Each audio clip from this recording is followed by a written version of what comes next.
Smart Oven Pro featuring the roast function. For those who are eager to master the art of roasting with ease, all you have to do is prep the ingredients. Genius! To get started, set your Smart Oven Pro to roast and the rack to the bottom position. The roast function is ideal for cooking a variety of vegetables and meats and ensures the food remains tender and juicy on the inside, but crispy on the outside. Selecting the roast function brings up a default temperature, which you can adjust to suit your cook. Press the Start Cancel button before placing the food in the oven.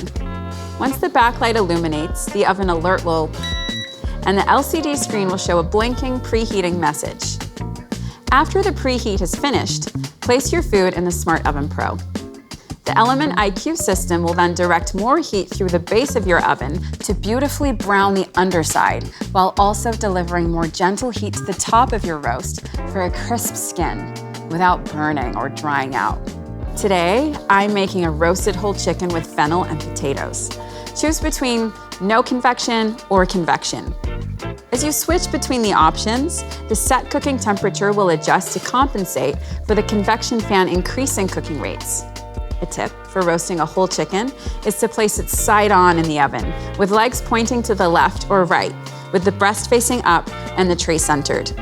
To accommodate various sized chicken or other meat types, the wire rack can be flipped to slightly raise or lower the chicken in the oven. Roast chicken has never looked so good.